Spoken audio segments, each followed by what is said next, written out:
Hi, this is Doug again, and welcome to part 2 of how to build aluminum wing struts. I hope you've been doing a good job so far. And what do you say we jump right into it and get after it and get you finished up with your project? So now I'm going to sight down the wing here, and you can see that this has a little bit of a bevel there. It's hard to tell in the pictures of the plane on the box. I've been told by the hobby shop where I purchased the plane that this wing is supposed to be perfectly flat. I have a friend of mine who has one. His is perfectly flat. Mine seems to be come out of the factory with a little bit of a dihedral to it, which is going to make it a little bit harder to get a perfect barrel roll. It's going to tend to want to corkscrew a little bit, and when I fly inverted, it's going to be a little less stable. I have called Horizon Hobby about this, and they were not able to answer the question properly. When I put my old struts on, I built it to this, and when I run a string line from this end to this end, I've got about a 5/8 of an inch gap right here. It's not flat. So I'm going to make my struts to bring these down a little bit, and when I set the plane down like this, let me move the towel out of the way here. I'll get down here, and you can see that gap right there. I don't want that in there. So I'm doing this outside. I don't have a big table at home, and I've got all my vertical stabilizers. Got a little bump right there, so I'm going to move this back. And actually, when I do this fine tune, I'm going to get on a that looks really good right there. My vortex generators is what I meant to say. All want to be touching down on top of this rubber mat. And I got this bump here, but it's not back there. That's where I want it.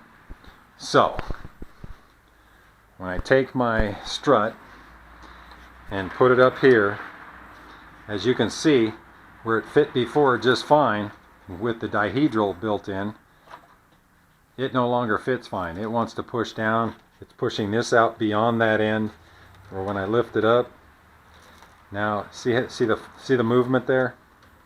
That's pretty important to get this right. Make sure nothing's sitting on that. Double check to make sure that's down flat.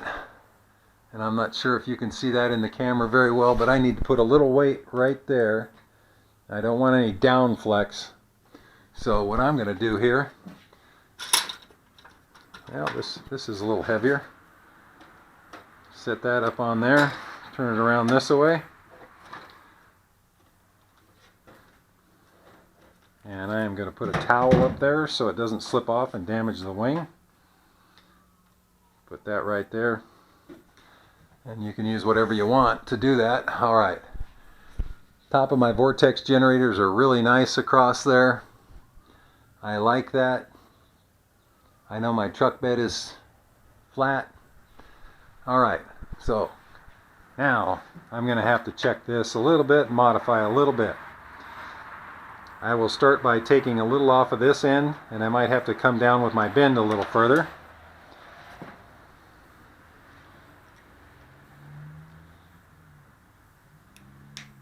Cut that out about another 3/16 of an inch or so.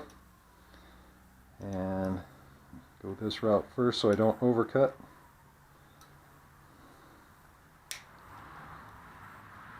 And this works a little better for this application versus the tin snips.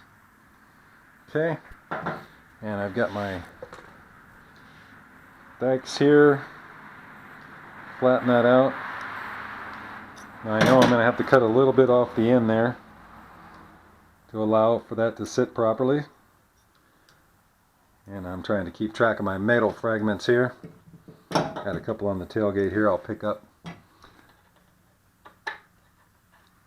Okay, that's a little bit tight right there. Okay, now you can see my screw hole here is going to line up pretty well there. My metal, I can trim that a little bit. And this is just a little bit of finessing. I am also, this corner, sharp corner, does not fit in that rounded section perfectly, so I'm just going to nip the end off of that so it sits a little bit better. And I like that. Now it's also brought that in just enough so now it's not passed out there. Okay, so that is going to work. My wing is flat. Wing is flat. Now I need to make one for the other side, and then we'll drill the holes and do a test attachment to make sure it's where I want it, and then we'll get to the paint process. I've made sure that my narrower edge is in front, my fatter edge is in back. Made my bend here and my bend here. I'll lay this down here so it doesn't go out past the wood, and I've got this end is a little bit long yet. I need to cut off a little bit so it'll fit down in the groove. Again, don't overdo it. Can't put the metal back once you cut it, right? And I think by the time I get that slotted in there, that'll work out just fine. Go ahead and trim this again. Now since that opening there is 3/8, take out a good 1/16 on each side.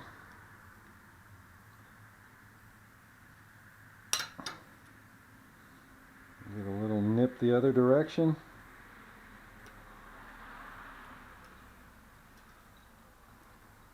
Get that out of there.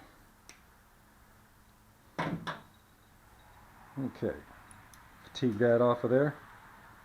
Now we'll see how that fits. I'm going to put that down right on the edge there. And my bend is a little bit off, so I'm going to bend it back out a little bit. I've got a little spare piece of metal there I'm going to get rid of. Being careful not to cut my thumb. Okay, that's gone. That should fit in there nicely, and that fits over there nicely. And that's fitting down just the way it should. Didn't have to nip the ends on this one because I kind of angled my cut there by accident. You can see that. That one looks a little bit more professional. But, you know, if you're into the cosmetics, maybe you want to get 2 of these bars just in case you make a little mistake like that. Personally, I'm more into function than form. So there we go. Now my struts are to length. My wing is flat. And now I need to know where my screw holes are. So I'm going to measure over from the inside of the plastic here, out this way, and then this way. And where's my pencil? There it is, hiding. Alright. Here's my measuring device here. It's not quite a 1/4 of an inch. It's like a, boy, just a hair less than a 1/4 of an inch. So, that's fine.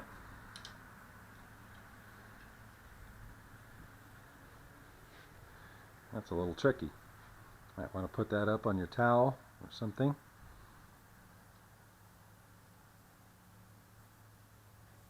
I'm going to make a mark here first. Pretty good idea where it goes. And then measure again. And that's right where I want to be, right there. That's a 1/4 of an inch. So when I drill the hole in the center there, I'm just going to cheat the bit over just a little bit that way. So that's that one. And I'm going to make another guesstimate here. A little shy of a 1/4, I hope. And you may have some better ways to measure than I do, but I tend to work with what I have.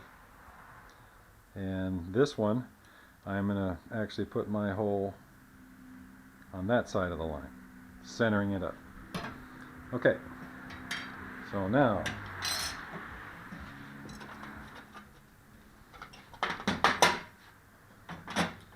I'm going to use the original screw that came out of there, and that is the one with the flange head on it. You can see that's got a bit of a flange head, and I want my hole diameter to be a little bit larger than the screw itself so that it will fit in there properly. And that looks like that's maybe just a little bit too big. That's 1/8. So I'm going to drop back to 7/64. and that looks like that is going to work better. So we'll take a 764 bit. So in order to do this, you're going to need a 1/16 bit for your hole in the wood, your initial hole in the wood. You need probably, I think that's a 1/4 inch bit that you're going to need to hog out the back of your hole. And now a 7/64. Okay? So let's go ahead and get that guy back in the screw holder. That over there. Take this off of there. Chuck it down. Actually, I'm going to put it in a little further. Makes it a little more accurate. And then I'm going to come over here to my work table. And this one I wanted to go outside the line towards my thumb a little bit more.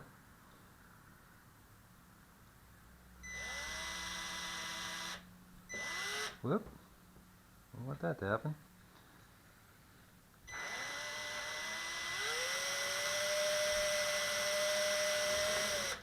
Okay, we're through. Clean that out a little bit. Rub the burrs off with my finger. And that's a little bit off. This corner was hitting. I'm just going to trim a little bit of that off. Again, if you have some more precision tools at home, like a press or something, now I'm hitting this corner down here. And this is all adjustable. This metal is easy to cut. If you don't get it perfect the first time, got some wiggle room. Okay, now I need to cut a little bit off the end here. Now, one thing I need to do before I fit that, I need to put the weight back on there, because maybe it'll work actually. Now I still need to cut a little bit off of here.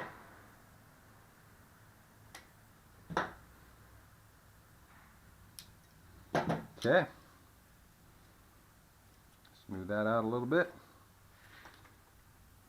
And now that hole is dead center there. I'll be able to put a screw right in there. Let's do the same for the other side.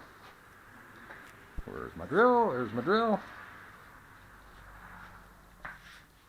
This one I wanted to go a little bit that away from my thumb. Start slow, let the bit bite. Push a little bit harder. And there we go. Let's see how that fits.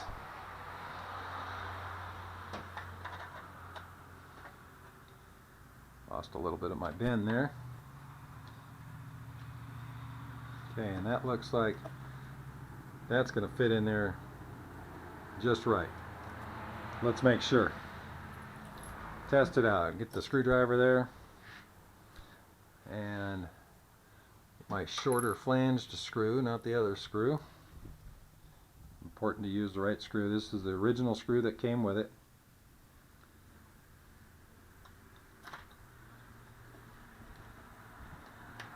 Get started there.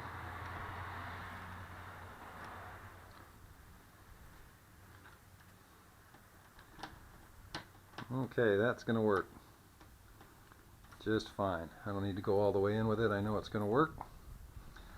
Do the same on this side. Get it started with my hand, my fingers, and that's going to go in just fine. Okay, so there's your top screws. Now let's find the marks here. And I'm going to again eyeball that. And make a mark here, make a mark here, make a mark here, made a mark right there and one right there. And that looks pretty well centered. You can go ahead and measure those. So now I know how far to come in here by measuring. Now I got my camera mount in the way there, but I can just raise this up a little bit. And I want to come in 3/8 of an inch from that end. So I will go ahead and mark to that line here. Just bottle out of the way.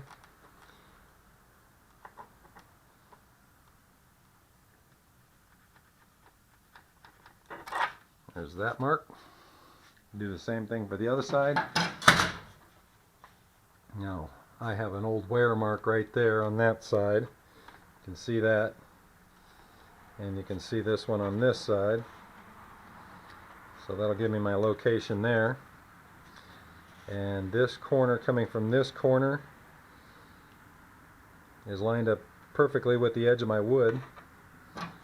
So I'm going to set my measuring device there. And that's also 3/8 of an inch. Okay.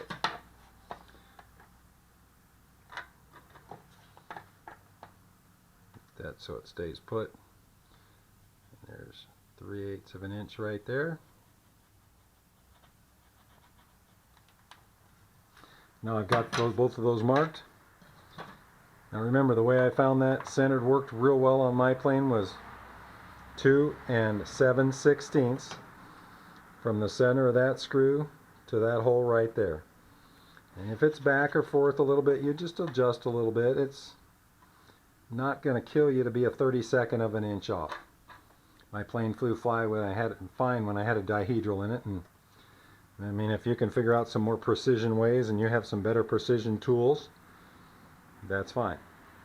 Okay, let's drill those holes and carry on. Okay, now I've drilled my holes here. Now the hole underneath, make it a 1/16 of an inch. Use your 1/16 of an inch drill bit. Again, the hole through the metal, 7/64 inch bit. Did the same thing on the other side. I've gone ahead and attached them. Again, I've got a little funky of a cut right there, but by the time I paint this white, that one looks pretty good right there. This one, but you know what? I'm going to live with it. Again, if you're a little picky, I'm a little short on the end of my wood right there, flush there. I'm being very picky, but you know, it's not going to make any difference. Now, I had my weight on here when I attached these and screwed everything together. Now let's pick it up. I'm going to sight down that, and that looks pretty darn good. It looks better than it did. When I lay it down here without the weight on it, check it out here. Let me slide it back a little bit here so it's on a flatter section. Now if you have a long flat table that you can do this on, more power to you. I don't. I'm looking all the way down end to end, and all my vortex generators are right down flush on top of my rubber mat, and that looks pretty darn good to me. You don't want to double check the sight line here. Well, that looks really good. That looks really good. It's kind of hard to line up the camera. I hope you can see that. So, I've tested it, make sure everything looks good, everything's fitting properly. So the next step is to paint. And let me point one other thing out here. I went down to Home Depot. These are the screws I bought. Number 4 screws. They are 1/2 inch long. Number 6 washers. And I'm using those in these holes here, out here with the washer to help hold the piece of wood down so you don't have just the head of the screw. And then there's a number 6 screw there, number 6 screw over there, and these are the original screws that came with the stock wing struts. Okay, so let me cut here and we'll get back to this. Okay, now that we know how both parts are going to work, the next step is I've gone in and I've washed my hands real good to get any residue off, and we want to etch the aluminum, prep it for paint.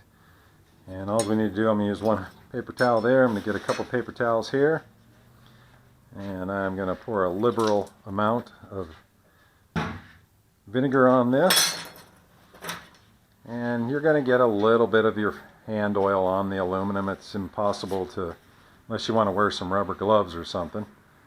And just get that moistened up real good. And I'm going to set that over there and let that kind of do its etching. Doesn't take very long.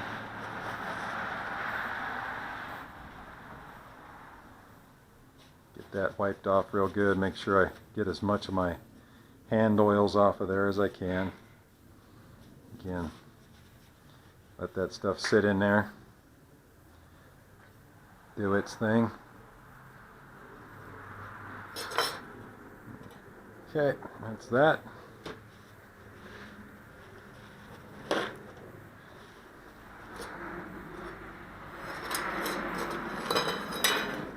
Okay, that'll get them nice and clean.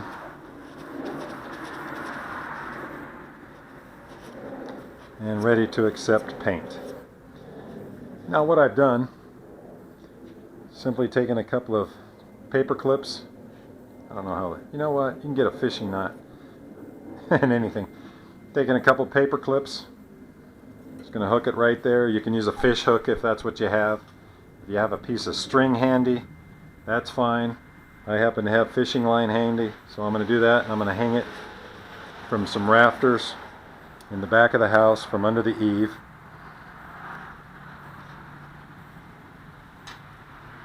And go ahead and wipe this one off real good. And it's a pretty warm day out here, so these will dry out real quick.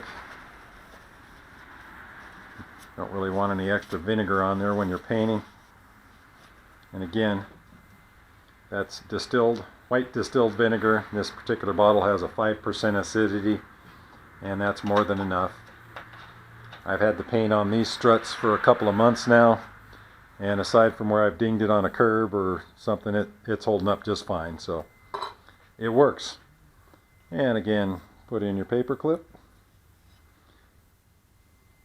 Now I'm not touching them anymore. And I'm just going to go around to the back of the house here. Now I'm fortunate. I have some old hooks back here that I can use. Put this one right up there.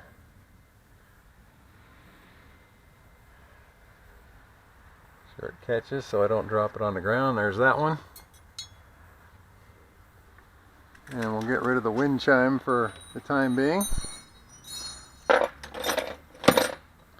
I lost my loop here, so I'm going to tie another one. Okay, while we're waiting for the paint to dry, and I put on a thin coat there, and I'll put on another coat. I don't like getting running paint, so I'm going to do a couple things here. Last week I did a video where I took my camera, my Mobius, and I put the extended lens on, and I drilled a 1/2-inch hole through the wing and mounted the camera here, and well, it didn't work out well. You can watch the video if you feel like it. It's called, let me think, Sport Cub on floats smashes into pond 3 times. And that didn't go so well. So I have subsequently patched this hole. And you're never going to match the texture of the foam and the sheen, but it does a pretty respectable job. By using this stuff here, this is DAP Paint and Patch. It's very lightweight spackle. And I mean, it's super light. And what I do is I mix it up with some white paint. Oh, there it is. And this is called Master's Touch acrylic. And acrylic paint does not harm foam. And I got this at a place called Hobby Lobby. I don't know if you have one near you. This is titanium white. And this tube will last for a very, very long time. And you mix a little bit of paint in with your spackle. I use old yogurt container tops for mixing. They're free and recycled. You know what I mean? So, or you can use caps off of an orange juice container or apple juice container. So what I'm going to do now, I've touched up my wings a little bit. This is a really good red paint for the Sport Cub. This is called, and I got this at Hobby Lobby as well. A little bit less expensive. This is Anita's acrylic craft paint, and this is True Red. And what I'm going to do here is touch up some of my curb rash, and I just squirt a little bit. Sometimes if I'm doing a lot of painting, I'll just squirt it into, like I say, an orange juice or apple juice container top. And this will paint right over and gussy up a little boo-boos you get. You know, not that you guys out there ever booger up your plane at all, but you know, anybody who tells you that they fly RC and they've never crashed is probably a politician. So just dab a little bit of that on there, and I just squirt it out of the top a little bit. And this particular color blends very well with this color on this particular plane. And while I'm doing this, I just want to mention for you people that don't have a Sport Cub, building these struts, you can use similar tactics. You know, when you're putting on your white piece of wood for structural support, you don't necessarily have to glue it to the frame. You can, or excuse me, screw it to the frame. You can glue it on and basically use the same process. If you're playing like a Super Cub versus the Sport Cub, the Super Cub is designed specifically with a pretty pronounced dihedral, and just make sure you keep that dihedral into the pick incorporated in when you go to build your struts. And any other plane that you might have, if it's flat wings or a dihedral, just mimic what the original is, and possibly even take a picture of it prior to doing any work. That way you have something to go off of. And you can see just very quickly there, that looks a lot better already. And I can touch up little spots. I've gone along the wing here, and you can see where I've kind of boogered things up just a little bit. And I put the wingtip protectors on there to help that. And I can touch up a little bit there, but I won't bore you with that. And alright, I'm going to go ahead and touch up that little paint blotch there. And that little paint blotch there with my white, go clean my brush out and touch that up. And I'll be ready to put another coat on. And we'll get back, put the struts on, get some wheels on it, and call it good. Okay, here she is all complete. Got the struts put on. Managed to flatten out the wings to where they're, I think, supposed to be. Like I said, Horizon Hobby couldn't answer that question. But I did go out and fly it last night, and she handled beautifully. And again this morning, and she holds inverted much better than she used to. Smoother rolls as well. Got rid of the dihedral. And just another little side note, when I put the screws in the wood down here, I put a little bit of white caulking in there just to help hold the screw in place. And another little side note, the stock wheels that came with this plane are basically horrible on a hard surface like asphalt or concrete. You will tend to skitter around a lot. They're good on grass though. So what I've done is I got a pair of Dubro low bounce wheels. The original wheels are 3.5 inch diameter. These are 3 1/4. However, they do weigh almost 4 ounces more between the two wheels. Makes a little longer takeoff, but not significant. And this plane will handle it. The floats weigh 9 ounces, so the extra weight on the wheels is insignificant. Also, I have been flying with a 22 milliamp battery versus the 1300, and boy, I get a lot more speed. Most people will tell you you won't go faster, it's just a bigger gas tank, but that is not correct. This plane flies faster, definitely, with a 2200 milliamp battery, and depending on how you fly, I get about 9 to 10 minutes with a 13 milliamp 1300, and I'm getting about 12 to 13 minutes with the 2200, and that's with a 70 to 75% discharge rate. So anyway, if you decide to build the struts, good luck to you, and hopefully see you out there sometime. Well, thanks for watching, and I hope you learned something. If you decide to use it, that's great. If not, that's fine too. If you have any questions, drop it in the comment box. I'll be glad to get back to you when I get a chance. And happy landings to you all.